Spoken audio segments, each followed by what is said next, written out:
Sweden में court के सामने बाकायदा कुरान मजीद को जलाया गया है। मुसलमान कोई काम करते हैं, कोई जज्बातीपन दिखाते हैं जब, तो ये यूरोपीय कंट्रीज चीखते हैं कि ये मुसलमान जज्बाती होते हैं, मारधाड़ करते हैं, कत्ल गारत करते हैं। उलमा उस कत्ल गारत की भी मुखालफत करते हैं, लेकिन जो चीज़ फसाद का जरिया बनती है, मुसलमानों के जज्बात बरंगेख्ता करने का जरिया बनती है, वो चीज़ भी गलत है।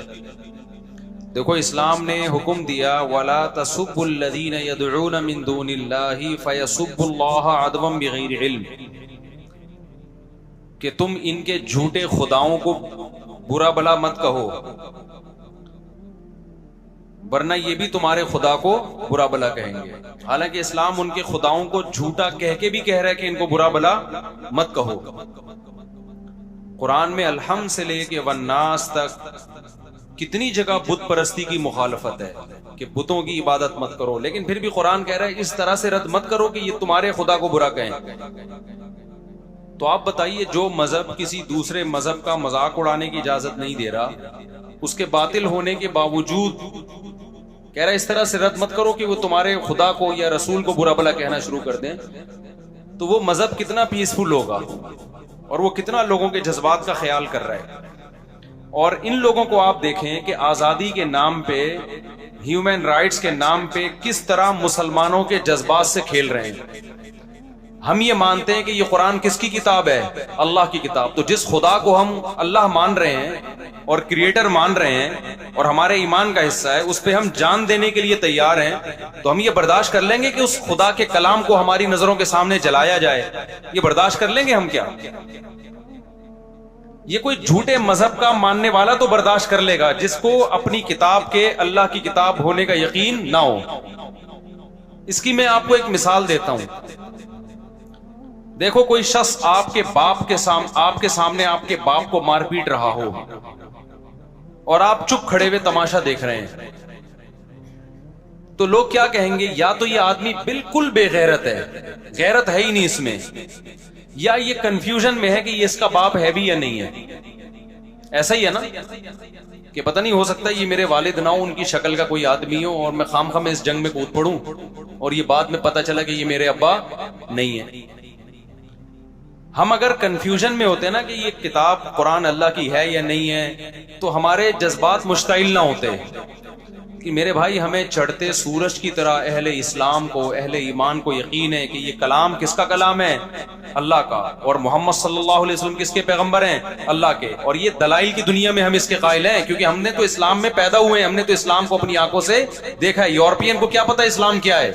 वो तो पैदा ईसाइयत में हुए, कोई हिंदू घर में पैदा हुआ, कोई एथियस्ट के यहाँ पैदा हुआ। हम तो पैदा किस में हुए हैं? इस्लाम में। हमने तो इस्लाम का हुस्न अपनी आंखों से देखा है। हमने फजर की नमाज देखी, हमने जोहर की नमाज देखी, हमने असर देखी, हमने मगरिब देखी, हमने इशा देखी, हमने रमजान देखा, हमने हज देखा, हमने ज़कात देखी, हमने सिला रहमी देखी इस्लाम में।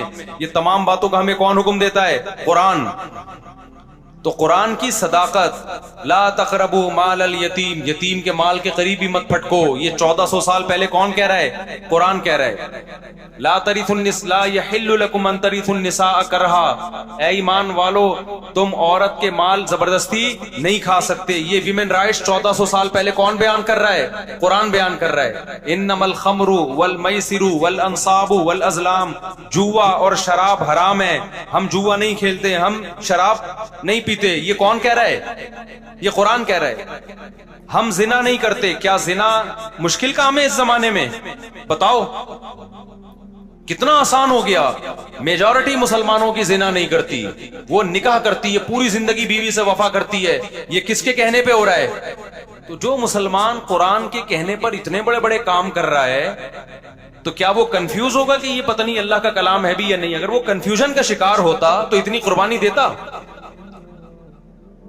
तो यूरोपियन अक़वाम को यह बात समझनी चाहिए कि मुसलमान की नजर में कुरान का जलाना हल्का मामला नहीं है। इससे दुनिया का अमन तबाह, क्या बेड़ा गर्क हो जाएगा अमन का। मुसलमान आराम से नहीं बैठेगा। और वो हमारे हम नहीं बदअमनी फैलाने के कायल हैं। हम तो वो जो वाकया हुआ था तौहीन रिसालत के मुर्तकिब को, जो तौहीन तो उस बेचारे ने की भी नहीं थी, जो स्टिकर फाड़ दिए थे उसने, उसको मुसलमानों ने वो गलत किया, उसको कत्ल करना बनता नहीं था। लेकिन जैसे यहां जज्बाती लोग हैं, हम उनको जज्बातियत से रोक रहे हैं कि दुनिया में बदअमनी मत फैलाओ, तो ये यूरोपियन अक़वाम की भी जिम्मेदारी बनती है कि उस जज्बातियत पे आप भी क्या करें, कंट्रोल करें, वरना ना मामला हमारे हाथ में रहेगा ना आपके हाथ में रहेगा। हिटलर ने जंग का आगाज किया था ना, वो भुगतना सारी दुनिया को पड़ा है, तो गलती किसकी थी? हिटलर की थी कि नहीं थी? खुदा की कसम उससे बड़ी जंग दुनिया में छिड़ सकती है अगर इस तरह से कुरान को जलाया जाता रहा और मोहम्मद सल्लल्लाहु अलैहि वसल्लम की तौहीन की जाती रही। और उस जंग के हम जिम्मेदार नहीं हैं। हम थोड़ी कहते हैं लोगों से कि लड़ो और इस तरह कत्ल हो, हम तो कहते हैं भाई लीगल रास्ता इख्तियार करो, कानूनी रास्ता इख्तियार करो। तो जब गवर्नमेंट की सरपरस्ती में यह काम हो रहा होगा तो लोग लीगल रास्ते के लिए जाएंगे कहां जाएंगे लोग लीगल रास्ते के लिए? लोग फिर हमारी बात सुनेंगे कि अमन से रहो और पुरअमन एहतजाज, लोग कहां सुनेंगे? तो हम तो अभी भी कहते हैं भाई पुरअमन एहतजाज करो आप, लेकिन आप भी वो काम करो कि दुनिया में अमन खराब ना हो। मुसलमान किसी कीमत पे भी पैगंबर की तौहीन, कुरान की तौहीन बर्दाश्त नहीं कर सकते, नामुमकिन है। यूरोपियन अक़वाम को ये बात समझ में नहीं आ रही है, वो ट्राई करके देख रहे हैं कि इनको होता क्या है। आप खेले नहीं भाई हमारे जज्बात से। हम कब कहते हैं कि आप कुरान पे ईमान लेकर आओ?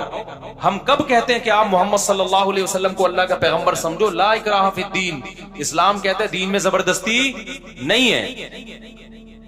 लेकिन आपको हम कुरान जलाने नहीं देंगे, मोहम्मद सल्लल्लाहु अलैहि वसल्लम की तौहीन करने नहीं देंगे। आप मोहम्मद सल्लल्लाहु अलैहि वसल्लम से इख्तिलाफ भी कर सकते हो, आपके मिशन पे इख्तिलाफ करो, जैसे कि हमेशा से गैर मुस्लिम एतराज करते रहे हैं। एतराज करना अलग चीज है, तौहीन किसी कीमत पे मुसलमान बर्दाश्त नहीं कर सकता। अब इसका हल क्या है? तो पहला हल तो यह है कि आप जिस हद तक मुमकिन हो सोशल मीडिया पे अपना एहतजाज रिकॉर्ड करवाएं। इस एहतजाज का बड़ा असर पड़ता है दुनिया पे।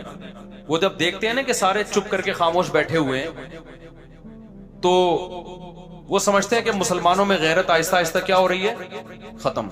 जिस हद तक भरपूर आप एहतजाज रिकॉर्ड करवा सकते हैं आप रिकॉर्ड करवाएं। नंबर 2, जितना पुरअमन एहतजाज हो सकता है करें। मैं पुरअमन इसलिए कह रहा हूं कि हमारे यहाँ पास जज्बाती लोग कहते हैं कि मौलवी साहब ये पुरअमन से काबू में आने वाले नहीं है। देखो, अगर आप बदअमनी फैलाओगे ना, इसके साइड इफेक्ट ज्यादा हैं। कुछ फायदे तो हैं लेकिन साइड इफेक्ट क्या है, ज्यादा। इससे होगा क्या? गैर मुस्लिम लोग कहते हैं कि तुम जब जज्बाती हो, तुम लोग जब ये कुछ कर रहे हो, तो हम फिर अगला स्टेप इससे भी बड़ा करेंगे। फिर वो अगला स्टेप उससे भी ज्यादा खतरनाक होता है। तो बाज नहीं आता कोई इन चीजों से। तो आप एहतजाज करें पुरअमन, लेकिन इसका जो इस काम को जो सही माना में कंट्रोल कर सकते हैं ना, वो मुस्लिम हुक्मरान कर सकते हैं। माजी में इमरान खान ने, साबिक वजीर आजम ने आवाज उठाई थी, उससे ज्यादा पुरजोर आवाज हमारे वजीर आजम साहब को चाहिए कि वो इस पे उठाएं। वजीर खारजा को चाहिए आवाज उठाए, स्वीडन के वजीर खारजा से मिले वो, उसके सफीर से मिले वो।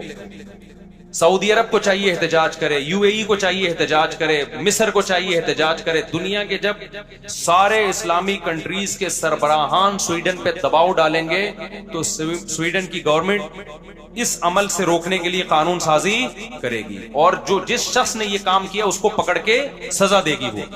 इससे मुसलमानों के जज्बात ठंडे होंगे। तो आप पर भी लाजिम है कि आप अपने हुक्मरानों पे दबाव डालें, क्योंकि हुकूमती लेवल पे जो काम किया जाता है वो ऑर्गेनाइज्ड होता है, वो तमीज से काम होता है और उसका असर ज्यादा होता है। आवाम जब अपने तौर पे तोड़ फोड़, मार धार, कत्ल गारत शुरू करती है, उसके फायदे कम होते हैं, साइड इफेक्ट उसके बहुत खतरनाक होते हैं, बहुत घनावने नताइज होते हैं उसके। तो इसलिए अपने हुक्मरानों पे भी सोशल मीडिया पे दबाव डालें कि भाई आप आवाज क्यों नहीं उठा रहे। हमारे सफीर को चाहिए आवाज उठाए, स्वीडन के सफीर से मिले, दबाव डाला जाए, यूनाइटेड नेशन में इस मसले को उठाया जाए कि हमारी नजर में ये मसला हल्का नहीं है। देखें, पूरी दुनिया में चंद उसूल ऐसे हैं जिनको सारी दुनिया मानती है, यूनाइटेड नेशन मानती है उन कवानीन को, यानी बनाती है उसके लिए, इन उसूलों के लिए कवानीन। वो क्या है कि दुनिया में बदअमनी और नक्ज़े अमन कोई भी बर्दाश्त नहीं करता। किसी के, देखो यूट्यूब की पॉलिसी है, हम जब कुर्बानी के जानवर ज़बह करते हैं, आप व्लॉग बनाएं, लेकिन जानवर ज़बा करते हुए आप यूट्यूब पे नहीं डाल सकते। क्यों? वो कहते हैं भाई गैर मुस्लिम को ये अमल पसंद, वो जानवर को तड़पता नहीं देख सकते, खून निकल रहा है, ठीक है उनकी पॉलिसी है भाई। तो हम भी कहते हैं यार अगर आपको पसंद नहीं है तो हम इस लॉ को क्या करेंगे, क्योंकि ये कुर्बानी तो हमारा घर का मसला है ना। हम पूरी दुनिया को थोड़ी दिखाएंगे इसके भाई हम जानवर ज़बा कर रहे हैं, उनको तकलीफ हो रही है तो हम नहीं दिखाएंगे आपको। एक जगह सारे गैर मुस्लिम बैठे हुए हैं, आप ऊंची आवाज से अजान दे रहे हैं और वो कहते हैं हमें नहीं सुननी, तो शरीयत भी क्या कहती है भाई, उन्होंने थोड़ी नमाज पढ़नी है, नमाज तो आपने पढ़नी है ना। तो आप मुसलमानों के लिए अजान दें, उनको पसंद नहीं है तो आप क्या करेंगे, खामोशी इख्तियार करेंगे आप, या आहिस्ता आवाज में अजान देंगे आप। तो जब आपका अपना कंट्री है, आपका अपना मुल्क है तो ठीक है, फिर आप जैसे चाहें चले, लेकिन जब दूसरे का मुल्क है, दूसरे का कंट्री है, तो आपको उसके लॉ को फॉलो करना पड़ेगा। तो यहां भी ऐसा ही है कि हम जब ये कहते हैं कि भाई हम गाय ज़बा करके यूट्यूब पे नहीं डाल रहे, फेसबुक पे नहीं डाल रहे, दूसरों के जज्बात को क्या होती है, ठेस पहुंचती है, और हम यूट्यूब के इस कानून पे एहतजाज भी नहीं कर रहे, हम कहते हैं भाई ठीक है आपने कानून बनाया सारे इंसानों को सामने रख के, तो हमें फॉलो करेंगे। तो जब इतने से जज्बात को ठेस पहुंचाने की इजाजत नहीं है कि जी उसको गाय ज़बा होता पसंद नहीं है, तो आप 1 अरब मुसलमानों के, 1 अरब से ज्यादा मुसलमानों के जज्बात, गाय ज़बा होने से किसी गैर मुस्लिम को इतनी डिप्रेशन नहीं होगी। नबी सल्लल्लाहु अलैहि वसल्लम की तौहीन और कुरान की तौहीन से 1 अरब से ज्यादा इंसान हैं जिनके जज्बात सिर्फ मजरूह नहीं होते, बेपनाह मजरूह होते हैं। तो ये चीज दुनिया में नक़्ज़े अमन का, बदअमनी का सबब है। ये ऐसी चीज है जिसको गैर मुस्लिम भी मानेगा अगर उसमें अकल होगी। तो स्वीडन की गवर्नमेंट को पर लाजिम है कि वो फौरन, जैसे उन्होंने किया था, न्यूजीलैंड ने किया था, न्यूजीलैंड ने किया था ना, चंद मुसलमान कत्ल हो गए थे, तो कैसे मुसलमानों का दिल जीत लिया न्यूजीलैंड की गवर्नमेंट ने, कितना प्रोटोकॉल दिया मुसलमानों को कि एक दहशतगर्द ने घुस के मस्जिद में चंद मुसलमानों को कत्ल किया। अब मैं दुनिया में जहां भी जाता हूं, न्यूजीलैंड के उस वाक़े पर सारी दुनिया के मुसलमान न्यूजीलैंड गवर्नमेंट को सपोर्ट करते हैं और तारीफ करते हैं, यार न्यूजीलैंड गवर्नमेंट ने हमारे दिल जीत लिए। तो अगर स्वीडन की गवर्नमेंट ये काम करेगी भाई, ये आप दुनिया में बदअमनी का जरिया बनोगे, सारी दुनिया आपको बुरा भला कहेगी, सारी दुनिया आपको पर जो है वो लानत भेजेगी। तो इसलिए सोशल मीडिया पे जितना एहतजाज कर सकते हैं करें आप।